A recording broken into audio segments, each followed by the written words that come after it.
See, he's happy. It Yeah, must be the correct position. Are we? How are we looking? Are we? You're about to be live, Justice. I am alive. We're about to go live. I'd like to be live. Well, You're live. yeah. So we are. We are live. Good evening, Australia. Good evening, universe. Here we are. Welcome to Mastering Music, Mastering Life. I'm Tony Jack, the Bear Mance, and we are here at Deluxe Mastering in Melbourne, Australia, the world's most livable city. And I'm so happy to have as my guest this week, music lawyer, manager, educator, Mr. Andrew White. Thank you so much. My pleasure, master of nothing. Indeed. Yeah. I remember once when I started, one of my early ads was it not a jack of all trades, but a master of one. I think it was the corny line. It's a good ad. You probably should put that ad in Impress magazine at some point, which of course is one of my stories. Well, it is. Well, as a co-founder. Yes. Of it. So, but we'll get to that. We shall. Because otherwise, I'd be asking the questions and you'd be answering them, and that's not the plan. So I'll let try to push it any way you want to go. I'm okay to be. I'm okay to be questioned because maybe I'm questionable. Maybe it is. Maybe it is unquestionable. That's what the gentlemen downstairs in the uniforms were saying. Yeah. We're here to question Jack. So. Mate, listen, first of all, really, all shit aside, thank you for coming down. I always am very grateful when people come on a Sunday night to travel to my studio to do this live, because so many podcasts are pre-recorded and, working around other people's schedules. But the fact that, again, you've come here today, thank you very much for your time, because, we've known each other for a little while. We've dealt with each other in various capacities, and you've done a lot of different things in the industry. And again, part of this podcast is here to bring people, industry people, not necessarily people I know or work with, but just people that are, the real deal. Who've got a track record to speak about their journey and talk about, not just what they're up to today and peddle their wares, and of course they're welcome to do that, but just about the journey as to how they got there, and hopefully kids who are watching. And I know you as an educator and someone who is heavily involved. You've taught in lots of different formal schools, and we'll talk about that. Yep. And we got your music business education thing that I'd love to delve into, but just give us, for those who have been living under a rock and don't really know Andrew, can you give us just a very quick synopsis of your journey up until this point? Oh, that's a hard one. As Keith Richards once named an album, "Talk is cheap," and my presence here is also cheap. So it certainly didn't blow my budget, that's for sure. No, that's true. How do I give a short version of a long story? I'm a kid from the suburbs who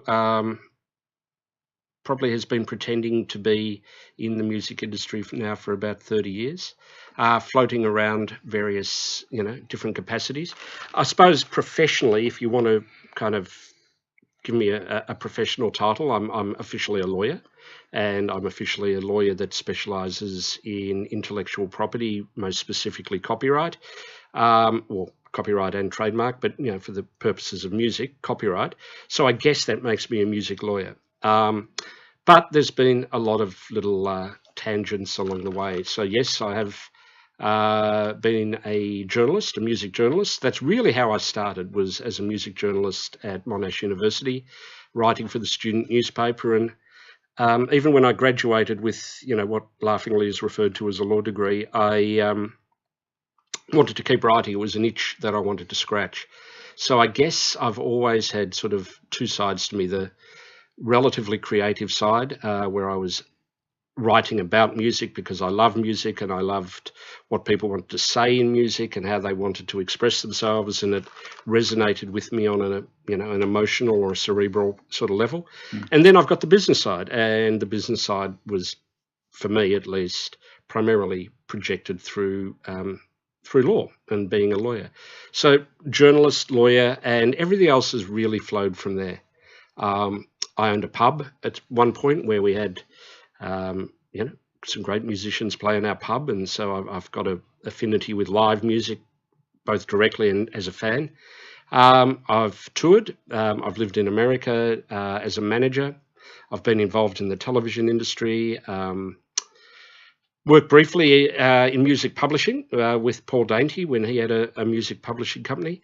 So yeah, I've sort of bounced around from a lot of different areas, but I guess if I had to say I was two things, historically it'd be a lawyer and a writer.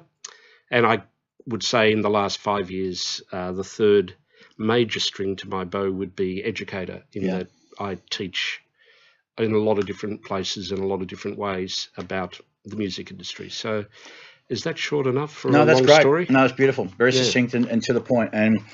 And for me, my main interest, I guess, is more, as you know, from the education side of things. So how did that come about for you? What got you into into the education sphere, and what drove that? It was kind of interesting, actually. I did my law degree and I did my economics degree when I was, a young brat, straight out of school, and I spent 5 years at Monash University straight out of school doing those two degrees, most of which was spent at the Notting Hill Hotel. But that was fine. We got through the law degree and the economics degree, and then that was it for me for study. I didn't think I'd need to do any more than that.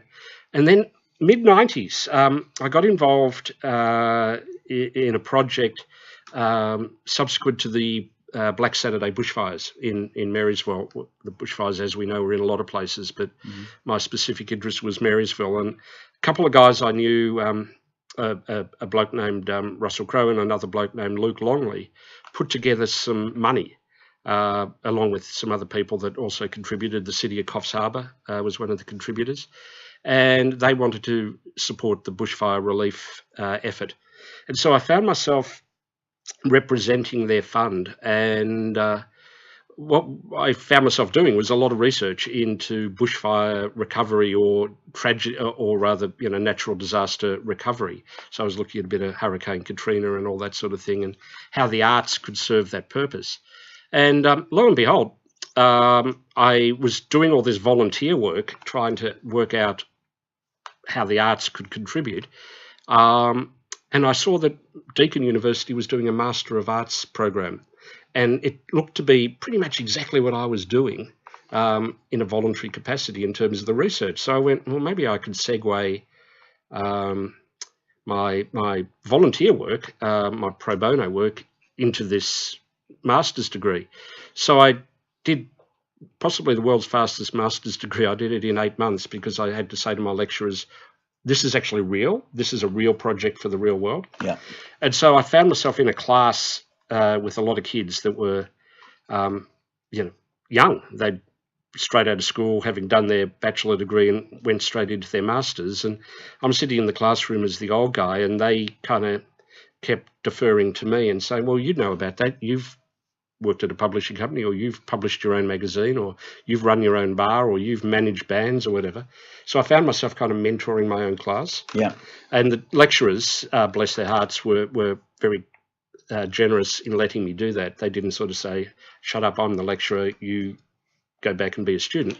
They kind of let me mentor my own class, and I loved it. Well, you know what? I think that's fabulous, and I'll tell you why. Because while we have formal education, there's nothing is quite like experience, albeit it's your own subjective view of the world and your own experience that's unique. But nonetheless, this is why, sitting and listening to a lecturer spout the theory is fine. But there's a lot to be said about someone who's been in the trenches, done the actual real world kind of stuff, and bring that knowledge in, which I think speaks more volumes and is more real, and I think can be more practical. Oh, absolutely. Than just the books. Yeah. So once I finished that master's degree in world record time, I was approached by a guy called Simon Smith, who used to be an agent at Premier. Simon was teaching at one of the tertiary institutes at that point, and he said, hey, how'd you like to do a subject for me? And I said, well, funny you should say that. I've just been doing my master's and teaching my own class, and I loved it, and I loved the kids, and I loved the whole back and forth with the other students. So I said, sure. And one class led to two classes, and then a couple other schools must have been really hard up as well, because they asked me to jump on board, and it ended up being probably at least 50% of my working life is now as an educator. And you're right, immodestly, and if any of them are listening, yeah, you can all sit at home and laugh at me, but immodestly, yeah, the students seem to like me, and they seem to like me because I am real. I'm not a book academic. I'm a guy that has lived it a little bit, but also understand that, you know, teaching needs to have some structure to it, etc. But the proverbial runs on the board. yeah, And this is one of the things I'm finding, and I think this is changing. You know, and if we're speaking specifically, you know, audio, music education, there's been a proliferation of all these schools, and yeah, and they've all become very successful, and in some cases huge conglomerates. yeah, And you know, raking a lot of money. And I remember once I did a video about it, and I think, you know, I used to speak at some of the big name schools, and I haven't been invited back. I think partly because I swear a lot, whatever it is. But I remember I did a video once, and I remember someone who worked at one of these schools said, "I'll be really careful if I was you before I make this video." And the video was specifically pertaining to this. And I prefaced it very, very clearly. This is not a shit canning of formal education. However, I have found a little gap that they're not serving as well as they probably could. Now, things may have changed since that video. That was almost a year ago. Yeah. And I'm always happy to be proven wrong. But I think one of the great things that we need to teach kids who are going into, yeah, it's great to know about the theory. Now, when it comes to music law, entertainment, copyright, yes, there are probably certain things that are absolutely imperative to know. From more of a creative viewpoint, from the point of, I want to be an engineer, I want to be a producer, I want to set up my own studio. Theory is great, but what are we teaching these kids to help them go from, and I'm using your line here, Thomas Overend, the learning to earning. What are we doing to help them transition, you know, from this great little piece of paper, it's all very impressive, to actually, because the reality is this, kids are not going to fall into a studio with a 50 million input SSL desk that requires its own postcode, and they're going to be doing lines of coke off hookers' tits with, you know, Keith Richards in a Learjet 2 days out of school. I asked you not to talk about. Oh, sorry, go. Okay. Oh, do we have live rewind on that bit? Anyway. I didn't do that. I've never met Keith. Yeah, no, but you know what I mean. And so this is the thing that I wonder, and this is for me. This is the and also about mindset. About, you know, how do we get these kids' mindset to help them, because so many of them shoot themselves in the foot because straight away it's like, oh, it's so competitive. Oh, it's so fucking hard. Where do I start? And these are all very legitimate questions and things. So, you know, so for me, that's been my. I don't want to call it a gripe because again, I'm trying in my own feeble way to address it somehow, my own way. But for me, I mean, I would like to see and hope that when kids are dropping 30, 40 fucking grand on a course, that they get all the theory, which is great, but something a little bit more practical that they can take with them, you know, and maybe bringing in more mentors into the schools, you know, again, more some kind of resource afterwards that they can come to, you know, to get some ongoing support about, you know, I'm having some issues with this, or whether it's about whether mentally, or whether it's about business stuff. Oh, who do I go and see about setting up a batch, setting up a thing, you know? And do you understand what I'm talking about? Okay, I could give you 3 hours on that. How am I going to minimise that? Well, we got all the time. We got all the time you want. There's a bunch of issues there. The first thing I would say is that some of the schools are pretty good when it comes to actually proactively engaging the students, but it has to be a two-way street. The students have to expect that the reason they have lecturers is not for the 1 hour or 3 hours per week that the lecturer stands in front of them and teaches them about copyright. That's not what lecturers are for. Unfortunately, for some of the schools, they don't really get that. They, herd them in and herd them out, and the real value for somebody like me, yeah, sure, I'm a qualified lawyer. I can talk about copyright till I'm blue in the face, until everyone else is bored, out of their minds. And that's important. They've got to understand there are certain parameters, whether it's contracts or copyright or certain, marketing paradigms or whatever it might be, and certain structures about the music industry or the entertainment industry generally, that you can't just guess. Somebody has to tell you. So if you get the right lecturers, they'll tell you that. But what I hope I've been good at is sitting down with, a kid in a break between classes or at the end of the class when they come up to me, or if they ask a question during a class and I go, bing bong, somebody's got their light on, somebody's, asking the right question, and sitting down and talking to them about what it is that they want to do and what their pathway is and where they want to go. And to me, that's where my real value is. Now, some of the schools are good, some of them are not. Some that were good last year are not so good this year. Some that are good this year may not be so great next year. They go in ebbs and flows. So you've got to kind of be lucky, in a sense, to do that. This is going to sound like rampant ego speaking, but it's actually a true story. I had one student come up to me at the end of her course and say, "Well, look, I don't know about the course, but I would have paid $50,000 to have met you." Now that's great, and it's also really sad. Because she could have met me for free. Yeah. She didn't have to pay $50,000 to meet me. But, that particular student's kicking goals in the real world because I saw a spark in her. I knew who in the industry she was going to relate to. I put them together over a lunch. She did an internship with this particular guy that's led her now to one of the plum jobs in Australian music media. She's working at Triple J. She did that because she had the spark. Now she thinks her career has been made up, or created because she met me and I opened doors for her. It's not true at all. Her career got started because she had that energy and that spark and that passion for music.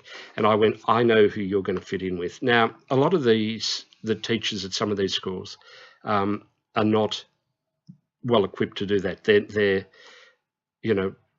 doing it because they make a buck out of it. Now, I can make a lot more money sitting in a lawyer's office all day than I do teaching. No doubt. But I actually love it. I genuinely love it. And you've got to really, if you're going to do a course like that, really search out, not just the head of the department or, the snazzy marketing brochure or, the ad that you see on the side of a tram. Go and actually see who you're going to be talking to, you're going to be in a classroom with, and what they can offer you. And it's not easy. It's a big investment. Absolutely. I've always said, and again, with no disrespect to the schools in general, I've been asked quite a few times by people, I'm thinking about doing this course at so and so school, and I said, if you got 40 grand or access to 40 grand, because even if you get the government funding, you're gonna have to pay the fucking thing back. I'll buy the fucking equipment. And I would set aside some money and go to a fucking professional who I'm sure would take your money to sit in. Oh, I like this guy's mix work. Okay, I will pay so-and-so Mr. Mixer Man to go into the studio in the real fucking world environment to watch a mix go down, to watch a session actually happen. Not a simulation, not a fucking studio that's been built that looks like a real professional studio. An actual fucking studio to watch how it works, client interaction, dynamics, all that kind of stuff, as well as how'd you do that? How'd you do this? And, and pay them their fee. And you get a lot more out of that because, again, it's not just the theory. Yeah. You can get the theory online. That's easy to fucking get. And as well as, you're probably going to, build a relationship with someone as well. Not to say you have to pay for the relationship, as you said, you don't have to pay them 50 grand. But again, the smart operators are the people that understand, building relationship. I mean, the people that work here in my place aren't here because of their fucking degrees. I don't give a fuck about your degree. I don't give a fuck about your CV. I give a fuck about, have you got the initiative? Have you got the drive? Have you got that shit that you can't teach in books?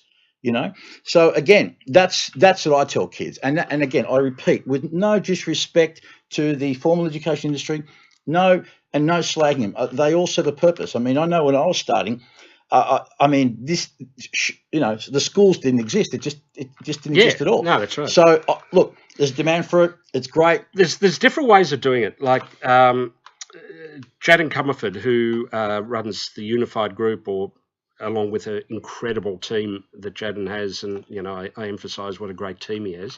But he's the driving force behind it. He did a Bachelor of Business at Victoria University. And he majored in music industry. While he was doing the music industry part of his studies, he was running his own record label. So he actually got, credits for one of his classes or two of his classes because he was actually running his own label, which is probably fair enough. And if you ask him, and I don't think I'm putting words in his mouth, I've heard him say this, he got more from the business side of it than the music industry subjects as such. But he got a business degree. It served him well. It really did serve him well. And as far as I'm concerned, he's one of the absolute shining lights of the Australian industry, and just an absolute gentleman to go with it.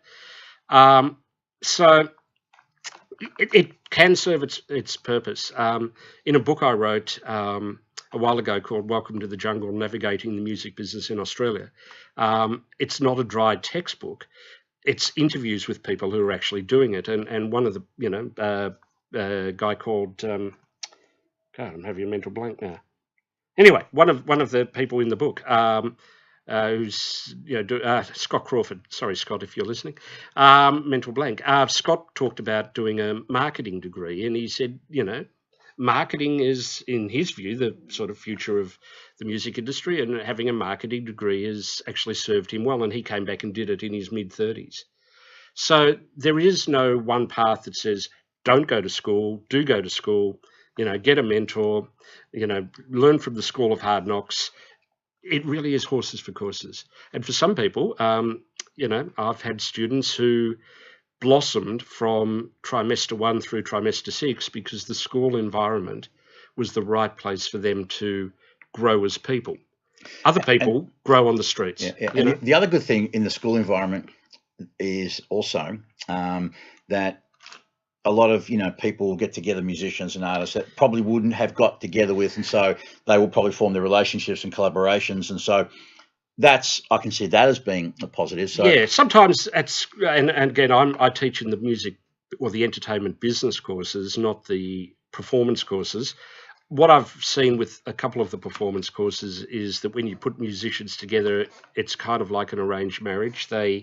It's not as organic and instinctive as it is if they met, at the corner hotel in the back bar at 3 a.m. So, it sometimes that works, sometimes it doesn't. There's a couple of kids, I call them kids, they're adults, who met at the NMIT performance course. I don't know, whether they got that much out of the course or not. This was a few years ago, but they're a great little band called Mannequin Death Squad. And they met doing this course. They're a two-piece, and they're a great band. So, yeah, there's a great little punk rock band that did meet doing a course. Again, there's no one way that is the way to go, but don't think that a course, whether it's audio or whether it's production or whether it's business, is going to guarantee you a future, because the only thing that'll guarantee you a future is you. But maybe a course for some people can absolutely. Yeah. Well, the reality is there's only going to be a very small percentage, like you said, that are going to get through. 5 to 10% may do something meaningful out of it. And look, I also accept that there are probably some kids, and I know they're there because they've got rich parents or they're international students, so there's going to be a certain amount that are just a deadwood making up numbers. Certain people that are going in there with a certain amount of interest, and then you know what, they may make up their mind and say, you know what, I'll give it a go, and I don't think it's for me. And that's fine too, because everyone's got a right to be able to choose where they want to go. And then there's going to be that niche that are going to really make something of themselves, who will go out there and do their thing. Because, as I tell people, the best way to get your foot in the door is to build the fucking door to put your own foot through. And most, some may get a job some person may get a job with Roger Savage Sound Firm to something, big or 301 or something like that. But that's a really, really small minority. Most of them are going to accept that you're going to be a freelancer, setting up your own business, doing your own thing, and going that way. Well, so it's same on the business side. I mean, these kids who do a music business course, thinking that it's going to get them a job at Mushroom or Sony, they're in, or Live Nation or whatever it might be, they are in the absolute minority, because there's not a lot of jobs. They're not huge businesses. There's more chance of getting a job at Kmart than there is at Sony Music. So, but what it does sometimes prepare them to do, it gives them that set of knowledge about how things work that enable them to, start a management operation and put their training wheels on and manage a couple of bands, or follow their nose and start a little indie label, or come up with some cool idea like doing shows in people's backyards or on trams or whatever it might be. So it does sometimes, with the right person, a course will allow somebody to incubate their own idea and speak the language of the industry and not sound like they're completely making it up as they go. That they are making it up as they go, but at least they sound like they've got half an idea. Things like that can help. Do you think one of the things I notice a lot of, again, just through the talk of the clients that are coming through this revolving door of this place, is that most of the people here, they're young, they're starting out. A lot of them don't have a manager, and I think almost think like, oh, we're too small for management, or they don't think about, oh, we need to get things in writing.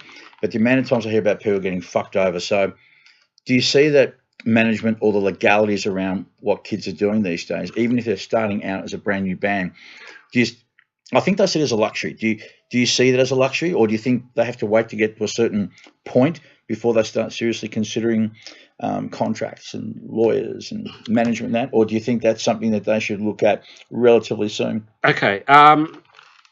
Again, no simple answer to that. I'll give you a couple of examples that make sense. These guys, the two people that make up Mannequin Death Squad, I keep referring to them, but they're a really interesting example at the moment. They self-manage. I was introduced to them through a friend of a friend who, basically a Facebook friend who said, check out this band, and I heard them and I liked them. And so I said, hey, do you want to have a coffee? And so I kind of advise them or mentor them, or, they can turn to me if they've got questions, or I've introduced them to a producer recently, which maybe they'll end up to, getting to work with, which would be awesome.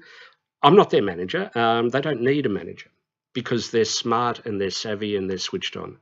I've seen artists who are purely artists, and the business side is literally, like me looking at your mastering console here. I don't know what any of those knobs do. It makes two of us. Yeah, well, there you go. So, I just literally, I'm looking at it going, I have no idea what that does. Again. And some of these kids, some of these, young musicians are like that, but they play guitar and sing and emote and have an insight into the meaning of life that I'm in awe of. So they do need a management type figure. These days there's no starting point. You don't have to have a manager first. Maybe with the emphasis on live work these days, maybe a good agent. And Greg Donovan, who I hope is still listening, can give us a couple of great examples of this, of bands that found an agent who really was into them. The agents are super proactive these days because it's very competitive.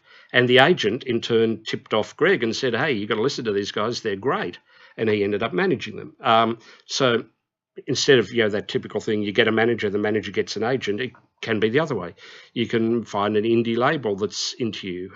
It doesn't have to be an indie label in Melbourne or Sydney. It could be an indie label in Finland if you're a heavy metal band, maybe. Yeah. So again, there's no absolute order that things need to go in. What I do find though is that you're borderline insane if you get a piece of paper put in front of you, and if you are not 100% confident that you know what it means, you're insane if you don't give it to somebody like me or some of the other lawyers around. There's better lawyers than me. I'm okay, but there's some real good ones, to have a read of those documents. At the very least, so that they can explain to you, so that next time you actually know what this means. Yeah, and as the saying goes, as my grandpa used to say, that you got to watch where you have to watch where you put two things in life, my friend. One is your signature and your old fella, right? I was wondering what the second one was going to be, and I'm not surprised that that's what it was. And I think there's a lot of wisdom in that. But certainly, how many people? How many people have you known? Again, I think, what you just said before. My stupid attempted, my attempted humour.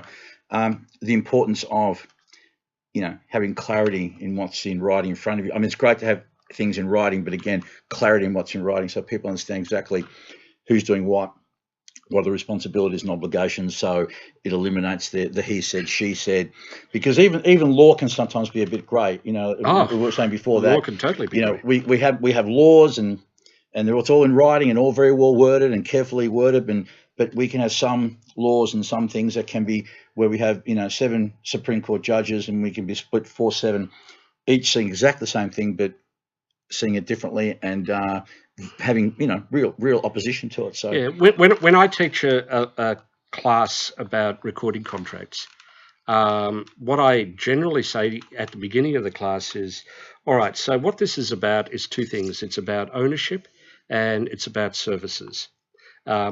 Who's going to own this thing called a recording? Is it the label or is it the artist? And what services is the label going to provide to the artist in turn, or in consideration of the right to do something with that recording? So the only grey areas are who owns it, what are they going to do with it, who has to do what, and who gets paid. And pretty much if you follow those principles, you can understand any recording contract. But people, inevitably, young artists will look at it and go, oh my God, look at all those words. What do they mean? You can learn a lot about how to read a recording contract, by sitting there with a lawyer who actually cuts through all the legalese and tells you, well, these are the principles of what this contract is about. And they're all pretty much the same when it comes to those overriding principles. Who owns it? Who does what? And what are you prepared to give up to get what somebody else is offering you, i.e. the services that they're offering? You can pretty much understand any recording contract if you understand that. Now, do you need to do, a 13-week contract law course to know that? Probably not. But you need to kind of take those principles and then actually think about how they apply. And some people go, all right, that sounds great, but I still don't know what all these words mean. Yeah. You're the one that needs the lawyer. Let me ask you something. How do you see the role these days in the current climate of recording, companies and major labels as we know them? Because one thing that's always fascinated me is this about recording companies, right? Is that so often we hear over and over and over and over about how the record company ripped us off, the record company this, the record company that. And yet, it begs the question, then why the fuck did you go? And I imagine it was about distribution or certain things. But again, it's the same old story. Yeah. We got ripped off, we got ripped off. But now we're seeing again, more DIY, more independence, more people doing it. The model's currently changing. We got this guy Chance the Rapper who's single-handedly done what he's done. I mean, how do you see the role of the record companies, or do you think it's changing because now they're starting to buy into things like the streaming companies and whatnot? And you think they're still going to stay valid somehow? It's another super complicated question, but I'd preface my answer to that by quoting something from my own book, but not my words, the words of John Watson. John Watson, for those of you who are not aware, and if you're not aware, become aware. 11 management. Is his company? An amazing manager, highly reputable guy. Started off managing Silverchair and Wolf Mother and Missy Higgins and heaps of others.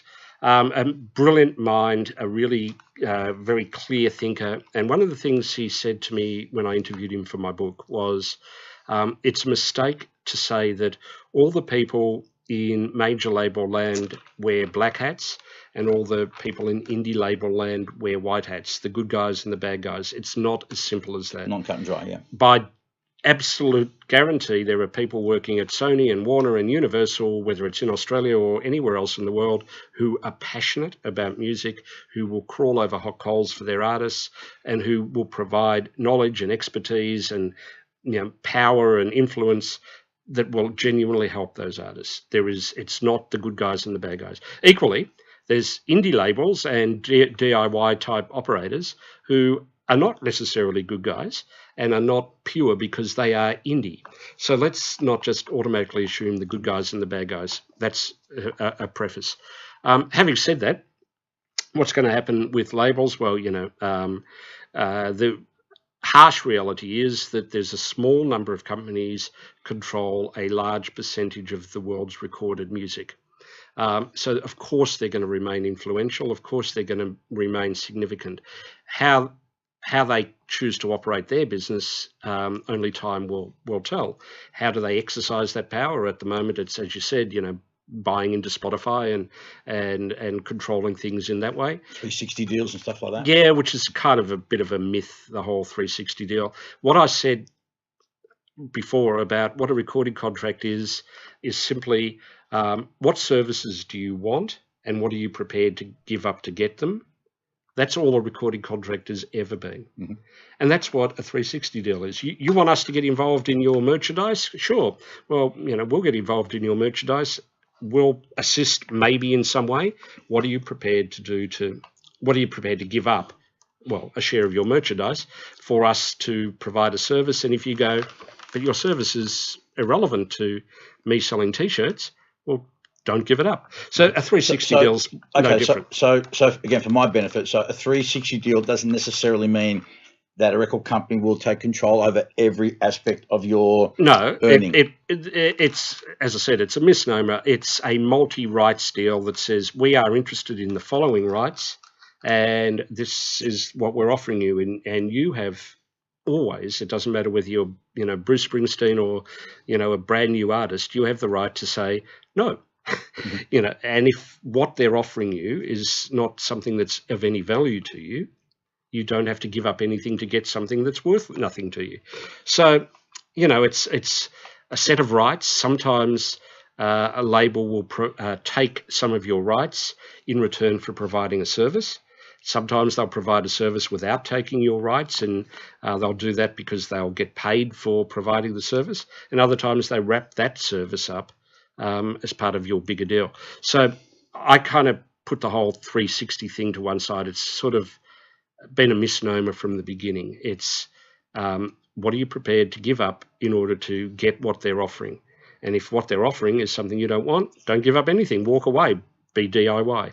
So record labels have still got a place, depending on the nature of the artist, who they're, there's, if you played, Colombian folk music, citing to, Sony Music is probably, in Australia at least, is probably not going to be a lot of help to you. They probably can't bring much to the table to help you market, distribute your Colombian folk music. On the other hand, if you're a pop artist and you need to cut through on a mainstream media level, because that's where your audience lives, a record label could be undoubtedly of some use to you. You've got to know who you are. Yeah. We had Nathan Brenner on the podcast a few weeks back. Yep. He was involved in the Music Managers Forum. And he talked about, and I thought it was fantastic, here in Australia, we have an obsession, if you will, with cracking America, cracking the British market. Naturally, they're big market share, it's obvious, but we overlook a lot of the European markets, and I know a lot of bands now. For example, Dallas Frasca spends a lot of time overseas. Huge in Germany, does really well overseas, more so than does well here as well. But we'll play to 20,000 people over in Germany, for example. And so, what do you think about the idea that bands should perhaps not? I would never tell a band or an artist. I'd never piss on their parade, of course. Go for it. But perhaps in the interim, look at other territories, because there's a lot of people in fucking Europe, man, and in South America and Central America and Africa, for that matter, where there's potential for them to go and play and tour and expose themselves to these different markets. Yeah, definitely.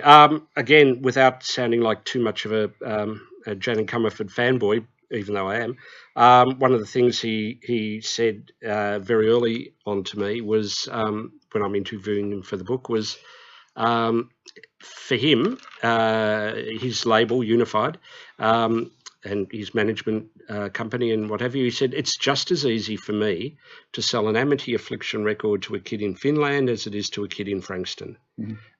And he said that 5 years ago, and it's not become any more difficult. In fact, it's become easier. Yeah. So I think, again, depending on what sort of music it is, and where you can find your audience these days with that goddamn thing called the internet, you can pretty much find your audience wherever they might reside. You don't have to know that there's a critical mass of kids in Finland that are going to buy that record that is going to justify a record company releasing it in Finland, because it's no point releasing a record unless there's 1,000 or 2,000 or 5,000 people going to buy it. But these days, if they want to download that record, or if they want to stream your music on Spotify, and you can reach out to them, do it. It doesn't matter where they live. It doesn't, they don't care. You don't care. Nobody cares. Now, if you do find that there is, for whatever strange reason, a group of people in a particular city or in a particular country that seem to be digging what you do, sure, there's plenty of ways of finding your way there, whether you get a grant or whether you save your money or whether you do it on the cheap or find an agent or whatever. And the good thing is now, with the data that's being generated by streaming and what have you, you can, if there is a market for you in, put it this way, if you were a band from Finland and you were able to discover that there was, 3,000 kids in Bendigo that are into your music, you could come here and go and play in Bendigo. So if that's the case, there's no reason why a band from Frankston can't go and play in Finland if they can find a small town in Finland that's got 250 kids who want to go see them and buy a T-shirt. Yeah, absolutely. And I think it's more about, again, the obsession with likes and numbers and followers. But as I said to people, I'd rather be in a band that has 1,000 loyal people that'll buy and come to my shows and buy the merch and have 20,000 likes on Facebook, and 19,000 don't give a shit and fuck about what you're up to or what you thought to sell or anything about you. I mean, there's a whole theory called the theory of 1,000 true fans, and I'm not going to go into it now because Google it and look it up, because it's not my idea, it's somebody else's. But it's kind of true that if you can find a hardcore audience that loves what you do, you can maybe make a living out of it. And that's essentially what that theory is saying. And find them where you can find them and talk to them and engage with them. There is, as you've probably alluded to just then, there is so much bullshit about how many Facebook likes you have or how many YouTube views. There's a website called Fiverr, FIVERR or something like that. And you go on there and put in Facebook likes, and this, these people that can, for $12, will generate 10,000 Facebook likes for you. And they're probably not real people, or they're not people that couldn't care less about you, or they're probably just fake accounts or whatever. You can go, oh looky, we have 10,000 fans overnight, aren't we cool? But it's so old school. And now if a label or a agent or a festival booker or a promoter, they're not fooled by the fact that you've got 10,000 Facebook likes. Absolutely. For $12, anyone can get that. No, I was approached with that idea by someone as well, because this podcast is, again, it's a passion project for me. Yeah. Eventually would like to get some sponsorship, because why not, but again, it's the same old thing. I say with bands, if you love what you do enough and people will buy into the why, they believe in what you believe in and what you've got to put out, and people will be attracted to, they'll be drawn to you because of, again, it's about this authenticity thing, and things just take time, So, this idea of like, hey, listen, Jack, if you do this and do this, you get this sponsor and that sponsor. But again, people just get found out anyway, Yeah. And the last thing you want is to, again, they say you can't bullshit a bullshitter, and more people now understand and know about the tricks and what have you. And you want to be able to go out there and be your genuine self, and you can only keep doing that because you love it. I mean, again, frankly, if I don't get $1 for this podcast, well, it doesn't really matter. I don't think I'll ever stop doing it because I fucking love it. Yeah. And I love having these conversations because, I learn a lot when these conversations happen. Again, you're a knowledgeable guy. I can't pretend to know everything. And I know that we can be very self-deprecating and take the piss, and that's all good. But at the end of the day, man, I get a lot out of it because, again, I meet people that I know. I get to meet people I've never met before. I interact. I learn something. And some kid out there will get something out of this. I mean, I'll never know the end result. Yeah. And I don't go out there and try and search for it. But someone somewhere is going to get something. And if that is, again, I've always said, I just want to be the domino that starts the tipping point, That's it. And let the rest take care of itself. And if that's all I've done, I'm fucking happy. I can die happy. So yeah, I understand exactly what you're saying, man. Yeah, you know, I had somebody bought a copy of my book off the website at one point, and you know, I didn't even know, and she ended up in one of my classes. She wrote this essay. This is only a few weeks ago. She's one of the Melbourne University kids, and I read the essay and I went, wow, somebody's switched on. Somebody's really smart. So I emailed her and said, hey, great job, really good essay. You know, what are you interested in doing? You've got that hunger, you've got that spark. And she said, do you recognise my name? And I went, no. And she said, oh, I bought your book 6 months ago. And I was like, oh, okay. Well, you know, it was just a name on the website, processed the sale, put it in an envelope, went down to the post office, sold the book.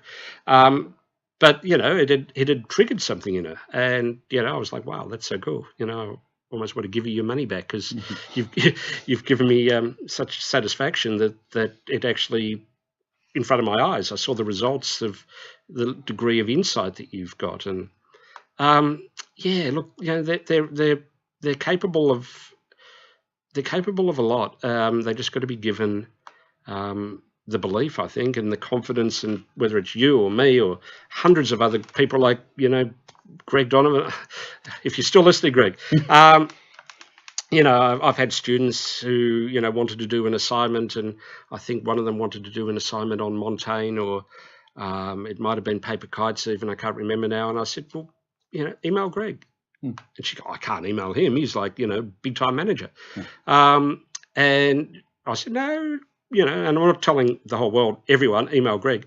But, yeah, this student did, and he came back to her and said, yeah, look, I'll get back to you tomorrow. I'm currently having, you know, dinner with my dad or my mum or someone at the moment, and I'll get back to you tomorrow. And she was like, I can't believe he's told me he's having dinner with his mum. You know, it's like, well, why? He's a human being. Yeah. And he got back to her the next day and gave her the information she needed, and she was like, I can't believe how easy that was. He was so nice. And I go, well, most people in the music business actually are. They are. And I think this whole thing of perception, as I've said it many times, you know, character is who you are and reputation is what people think you are. And people get this idea of their head that, oh, again, why would he talk to me? Why would they get back to me? I've had people say, I can't believe you pick up the phone. Well, why not? You know, I myself have been on the receiving end as a young pup where engineers who, you know, were like fucking gods to me would take me under their wing and give me the time of day and what have you. And again, that to me was like amazing. And as I've learned, seems to be the people at the top. And again, there's always exceptions to the rule, as you know, as you've alluded to. But for the most part, the people who I've interacted with who are, shall we say, at the upper echelon, usually are really nice people. Yeah. They're quite down to earth. They're relatively humble. They have their foibles and their stuff like anyone else. But generally speaking, they're approachable. And I think people are just too afraid. And again, you know, whether it's a lack of self-esteem or whatever it is, but I always encourage kids, you know, don't be afraid. What's the worst that's going to happen? You're going to be no worse off than where you are now. No one's going to get back and say, you fucking cunt. How dare you fucking interrupt me? No. Right? That's not going to happen. No, it might take a day. It might take a couple of days. Or it may not happen at all. They may never get back to you, but they're not going to hate you for it. You know? Let me tell you a quick story. You time for a quick story? I got all, mate, I'm loving this. I got all the time in the world for you. The way I really got started, and you know, I hope this bloke might even be listening, but he's heard me tell this story before, I hope. But I was at Monash University. I didn't know what I was going to write about. You know, we had, I was writing for the student, or I was going to write for the student newspaper, but I didn't know what I would write about, you know. I wasn't a particularly political kid. Plus, we had this other kid who was 3 years behind me at Monash who was writing the political articles. His name was Bill Shorten. He kicked on in his particular area of the world. So I went, what do I like? And I thought, I like music. I'll write about music. So then I thought, okay, well, we're at a university, so I should write about jobs in the music industry. There you go. That's a good thing for the student newspaper. So I thought, well, first job is music journalist. You know, if I'm going to be one, I better find out how they do it. Yeah. So I rang a bloke, found his number somewhere, and rang a bloke called Stuart Coop. Oh, yeah. And Yeah, I said, I want to interview you for the Monash University student newspaper. And he kind of laughed and he went, that's funny. Normally it's me interviewing people, but sure. So we arranged to meet, and Stuart was managing, apart from being a journalist, he was managing Hoodoo Gurus at the time. And we arranged to meet at the old Sports and Entertainment Centre because Hoodoo Gurus were opening for Lou Reed. And he said, I'm going to be in Melbourne. Come down here and do that. So we had a Spinal Tap moment where I couldn't work out how to get in the Sports and Entertainment Centre at 3 p.m. because, you know, the doors weren't open. So I struggled around and eventually I found a door. I walked through a door. I walked through a series of corridors, completely lost, trying to find the manager of the opening band. No. Now, later on, I was to learn that the manager of the opening band is unlikely to be, you know, front and centre during sound check. He's probably, you know, sitting in the cafe making calls or something. But I didn't know that. So I'm walking around, you know, opened a door, and I walked through this next corridor, and I found myself standing on stage with Lou Reed. Oh. I'd managed to find my way accidentally through the right door. So Lou looks over at me, as only probably Lou could, and with this kind of intense, weird stare, as if to say, who the fuck are you? A very large security guy comes over and basically said, who the fuck are you? And I said, I'm here looking for the manager of the support band. And in the meantime, Lou Reed is sound checking Sweet Jane, and I'm on stage with him. And I thought, you know what? This is kind of cool, this music journalist stuff. This music industry is fantastic. You get to hang out on stage with Lou Reed and live to tell the tale. And that's kind of what the bug that bit me. And, you know, Stuart's become a good friend over a long time. He writes books. He uses my book and I use his books. And I quote from his books in my classes. And, you know, 30 whatever years later, we're still good mates. And that's really how it started, because he was like, sure, if you want to interview me, sure, I'll meet you. And, you know, he could have gone, you know, why do you want to interview me, kid? You know, look, I'm a bit busy. You know, but no, he and I've found it to be exactly the same way ever since. And, you know, every time I get an email from somebody saying, hey, could you give me a bit of advice or whatever? You know, my mind kind of subconsciously flashes back to Stuart Coop going, yeah, sure. We're all busy. Everyone's busy. Everyone's time poor. But most people are pretty damn approachable. Yeah. I had to laugh before you're referring to Thomas saying that you're a professional imposter. Yeah. And I had a little bit of a chuckle, but I understood exactly what you were meaning. And we talked about this thing of imposter syndrome. And something that a lot of people probably don't think that. I know myself for a long, long time.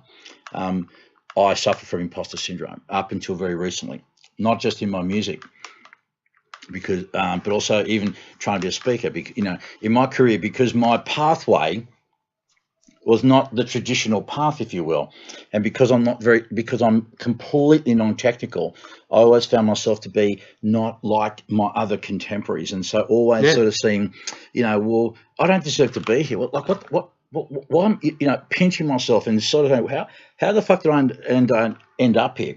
And didn't realize how much of a monkey on my back that was until recently. And I told people this story, and people look at me and go, are you fucking serious? Absolutely. And the more I've talked about with people, the more people said to me, you know what? It's really funny you should say that, because so it's interesting. So, you know, how pervasive that is for so many of us, you know. So so you said we won't talk about that. So I'm interested to hear about, you know, your thoughts about it. Is that something that you've suffered yourself? Or? Yeah, I mean, okay, you look at me and you know, people very kindly, you know, sometimes say, wow, you know, you're so accomplished, you've done so much, and and you know, you're so well known in the music industry. And I'm like, you know what's really funny about that? I cannot sing. I cannot play an instrument. I wouldn't even know where to begin to write a song. You put me in a recording studio, I'd be lucky to be able to operate the coffee machine. You know, the actual the creation of music is something that's this world that I have no genuine comprehension of. And yet, for 30 years, I would claim to be in some way, shape or form, you know, immersed in the music industry. And I know nothing about music other than I like it. I'm a fan. I dig it. It makes me feel good. So in that sense, I kind of, you know, I look at a songwriter, or I look at, you know, my heroes Paul Kelly and Bruce Springsteen and REM and those people and go, God, that would be magical to be able to do what they do. Or, you know, I was the other night having a conversation with Mark Opitz. You know, most people would know, but if you don't, you know, one of Australia's leading producers. And Shout out, Mark. Yep, he was explaining, you know, what he hears when he sees a band live and how he hears them with a kind of a third ear. And I'm going, God, that'd be a magical thing to be able to do. But I've come to terms with it, like you have, that a lot of those artists and those songwriters and those producers, when they look at a 15-page legal document, they kind of go, wow, this is Swahili. I'd love to be able to understand this.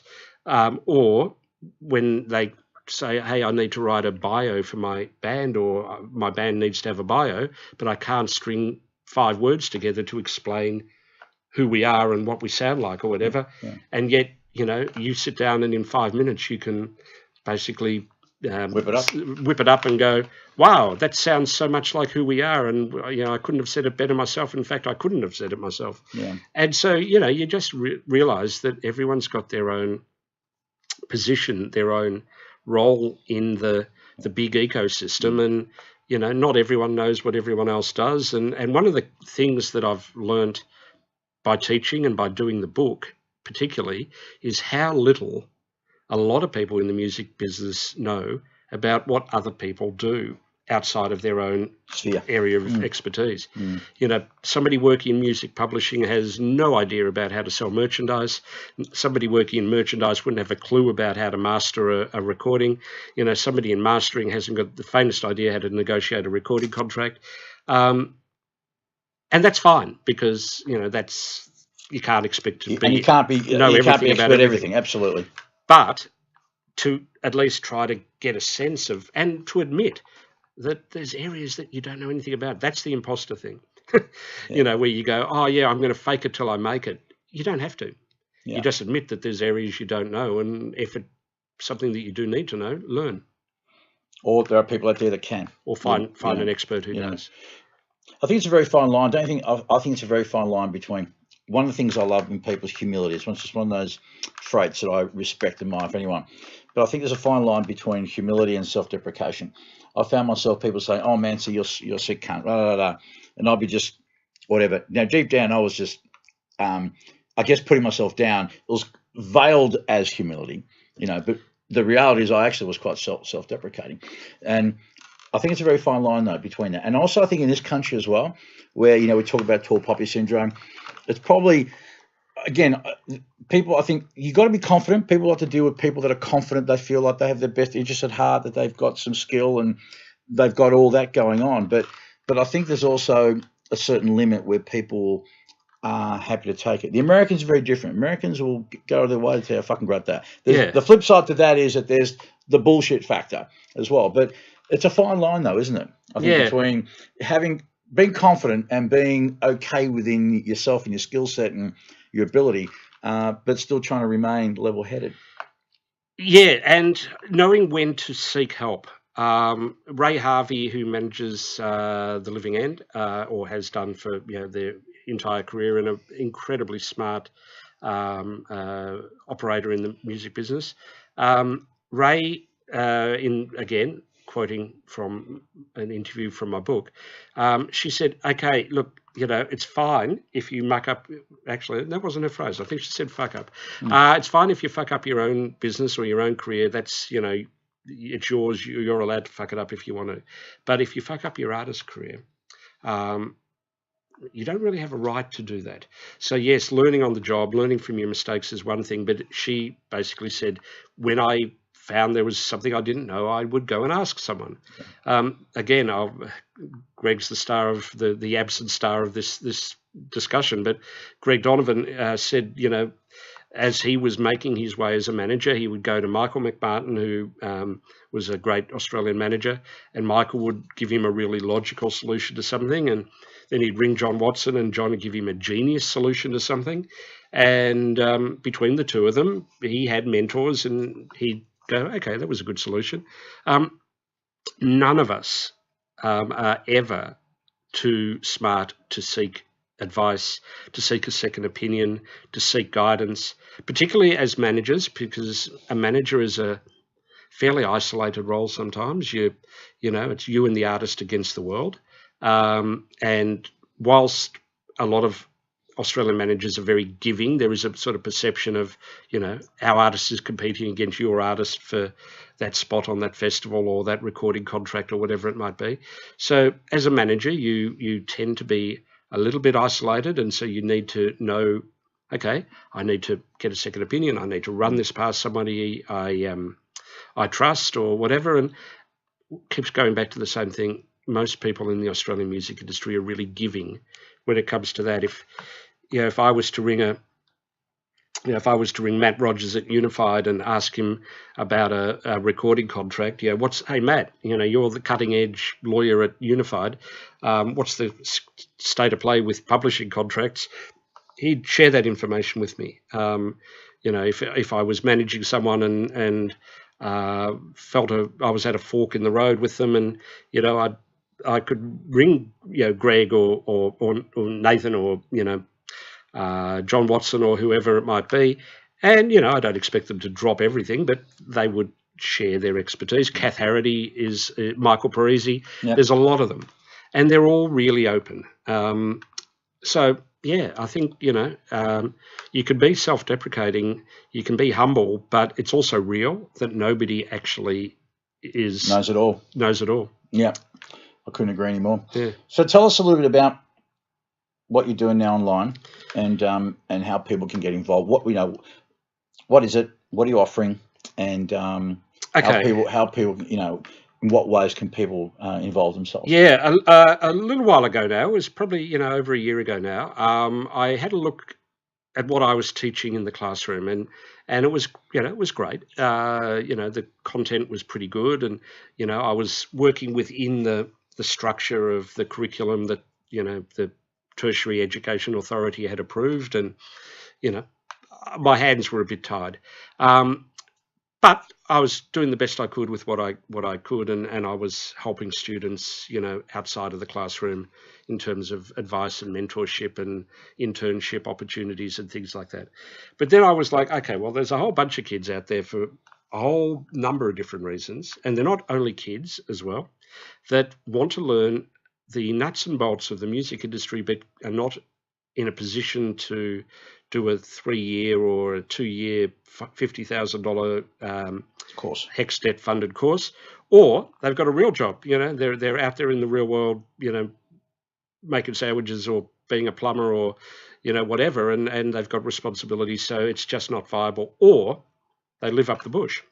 So I thought, okay, there's scope here for an online course that takes, if you like, the best of the classroom stuff that I do, filters out all the fluff, all the stuff that they kind of have to put in their courses because that's what the accreditation board says they have to have, and trim it right back to the essentials of recording, publishing, live, etc., etc.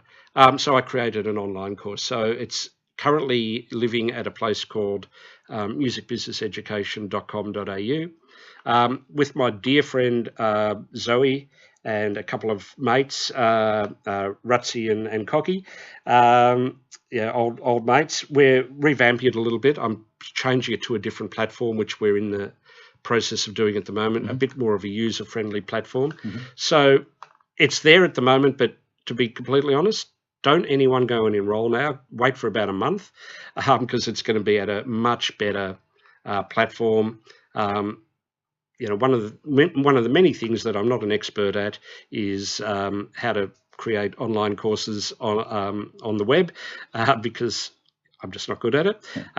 So I've learned from my mistakes. The original platform was okay, but the new platform is Rolls Royce. It's going to be brilliant. So in about a month, there's 44 modules. It covers all the essentials. It draws a lot of material from my book. Anyone who enrolls in the course gets a copy of the book, and it costs $500 to do the whole course. That's really reasonable. It's really reasonable compared to $50,000. But as I said, there's a place for those. Because here's the thing. Here's the other thing too. I think, and I'm only speaking the context of the recording, music, Yeah. mastering side of things. I don't think anyone really gives, unlike being a neurosurgeon where you need to have a degree, I think the degree these days doesn't really say a great deal. I mean, okay, it says that you've been disciplined, you've gone to class, you've learnt the shit, you've passed the exams. Okay, I'm not saying it's completely worthless, but I'm a great believer in this saying that people may hire you on CV, but you're going to be fired on personality. Yeah. And so, you know, I think going to do a course that's got a reasonable amount of price is fine, but it's going to be, again, the stuff that is hard to learn about your networking skills, your people skills, how you, you know, how your professionalism, you know. And I think sometimes people think, oh, well, they're professional. It means, well, I have to receive money for exchange of goods and services to be considered professional. I think your attitude is what makes you professional. And so again, you know, it's these sort of things that, you know, I think you can teach these kind of things to kids about about resilience and about the important stuff about, you know, again, so many times I get people wanting to, you know, get work experience. Quite often I don't get back because I'm rather busy, but also it's about, if you're a really serious kid, you'll get back to me a second time. Yeah. I don't necessarily do it to torture them, but again, you know, telling kids, you know, don't give up on the first attempt. Give it another go. If that doesn't work, maybe make a phone call. Be a little bit more creative. Find out about the people you want to deal with. You know, just don't carpet bomb every cunt out there. Yeah. Because chances are you may end up being at a studio. You know, if you're a kid that's into certain kind of music and you want to get experience at a go to the studio. If you're a kid that's into rock, look at the studios that mainly the output is more about rock music, because okay, you could say, well, any experience is good experience, but if your kid is into rock and you end up getting work experience at a studio that does mainly voiceover, you're going to be pretty bored. You won't last very long. You know? It's no different than when a publicist, you know, you've got a publicist working on, you know, your release, and if you're a heavy metal band, there's no point that publicist pitching, you know, Frankie magazine to do a story. You know, it's the same kind of thing. There's a management company in Melbourne who I just adore. These guys called Lemon Tree, David and Regan, and just great human beings. And I am so pleased with the success they're having. They manage Tash Sultana and the Pierce brothers. Yep. And they're brilliant young guys, and, you know, integrity and authenticity about everything that they do, just great people. And they, you know, approached me a couple of years ago and said, hey, you know, we're looking for an intern, you know, we're getting kind of busy, Tash is taking off, you know. And they said, can you make some suggestions? And I, you know, gave them one suggestion. I gave them a couple of names. They interviewed them. They loved them all, which was great. And they ended up giving the job to, giving the internship to one of my students, Ellie Walker. Ellie's now progressed from intern to full-time employee. She's, you know, on the road with Tash and Pierce Brothers. And so when Ellie kind of graduated, they said, we need another intern. And so, you know, it's just this lovely thing of them knowing that it's not, I guarantee you they didn't even look at her marks. They just said, why did Andrew suggest Ellie? And I said, because culturally she's the right fit. She digs you guys. She's going to relate to you. You're going to want to have her in the building every day. And they, you know, she's just, and if Ellie, if you're listening, she has this serenity about her that this, you know, busy, active office, they needed somebody of her personality. It just so happened she's really smart and she did really well in all of her assignments, and that's great. But that's not why she got hired. Yeah, she got hired on personality and cultural fit. You know, so... And that's what's going to get you through. Yeah. And again, you know, the more people you know, the more networking you do. Again, even in the networking stakes, you know, as I tell kids, when you go to network, have something to bring. Why? Again, think carefully about why do you want to deal with this person? You know, what have you got to bring? Because people get offered all the time. You know, people are always on the take. And I'm not saying be a doormat, and I'm not saying just kind of sell your soul. What I'm saying is that think carefully about why do I want to approach this person, and think of it from the perspective of the other person. Like, would I want to deal with them? Would I want to give them the time of day? And the reality is this, you know, no one's your best mate, and not everyone's all benevolent, and, you know, yes, they're nice people, but at the end of the day, business is fucking business, and it's about what have I got to bring of value to this person that's going to make them that's going to make them at least interested. And then can you follow through on that? You've got to also, when you're trying to break into the business, you've got to know when to say this is not the right opportunity for me. Some people go, I'll do anything, I'll start anywhere, and Michael Gudinski has a theory, and it's not just about how to own Melbourne Cup winners, but he's pretty good at that. But he's got a theory about your first two bosses, and that the first two people you work for are really going to be influential on the outcome of your career. Because if you learn bad habits or you learn how not to do things, it's very hard to shake that later on. And also people in the industry kind of go, oh, you work for him and her. All right, well, that's not that great. And it's very hard to shake the stigma of working for the wrong people, having learnt the wrong way of doing things.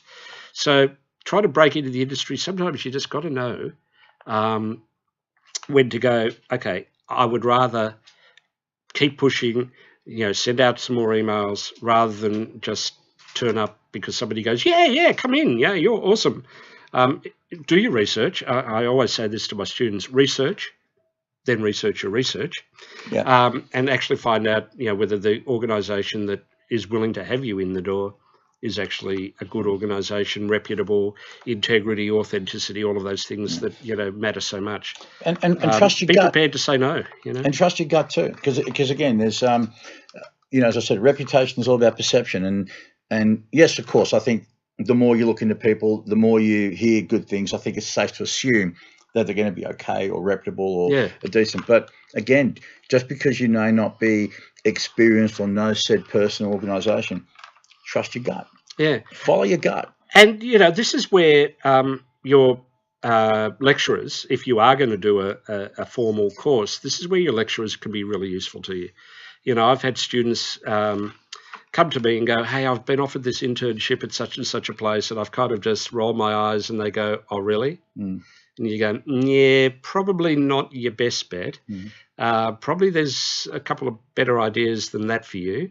And, whether it's me in a position to do that or, Chrissy Vincent at Collarts, who's the head of the department there. Chrissy's, a good bullshit detector as well. There's some of the David Haberfield at Melbourne University. A lot of these people, just through exposure and experience, can kind of tell you, all right, it's nice that you've been offered something there, but you might want to think of another option. Yeah. In fact, I've got an idea for you.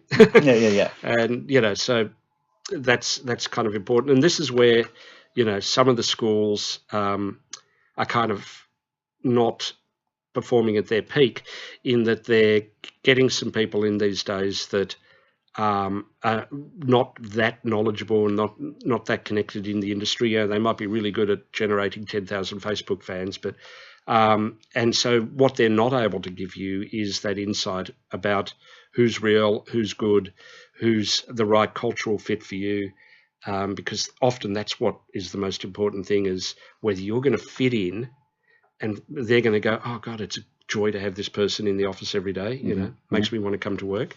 Yeah. That's really important. Absolutely. Well, mate, on that note, we're going to wind up. Where are questions? No one's asked a question. They were going to appear. No, there's no question. No. There probably was no questions because you probably sufficiently answered before people fucking had a question. Maybe. Maybe. I mean, we're going to have this podcast after a while, so, some people, again, Sunday night's not always maybe the most ideal time. We can't always expect people. That's right. We're not quite like Countdown was, where everyone would be fucking at 6 o'clock, around their TV set, watching Countdown. Yeah. I don't quite think we've hit that.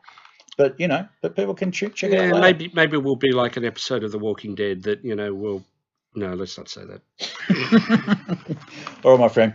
Well, listen, pleasure to see you, man. Thanks for making time. It was fun, and I can. I like talking about myself. It's my second favourite topic. But I can attest to the fact that how much you've contributed to helping kids out, because you've called me in the past with, hey mate, I'm working on this kid. I'm mentioning this kid. Can you help? Can you get involved? And what have you. So, again, Andrew's not talking bullshit here. I can certainly attest to how genuine he is about what he does and his interest in helping kids and mentoring. And he's even given me his time as well, for my stuff and making time for me here. So it was a great pleasure to have you, mate. Thank you so much. And It was fun to be here. And hopefully, talk is cheap, and so am I. Indeed. And hopefully, mate, we may, as the new year rolls around with your online course, we might be able to find some ways of collaborating and making some kind of contribution. Sounds good to me. If it's valid and appropriate. But anyway, thanks again, mate. Pleasure. Appreciate it. See you later. Have a good one. Well, thank you very much for those of you who watched in and listened in. We are out of here for another night. Appreciate you checking us out. And as I always say, please be nice to each other. But more importantly, be nice to yourselves. Love you fucks. Have a good one. See ya. And that, my friend, is the podcast. It was fun. It was. It was fun.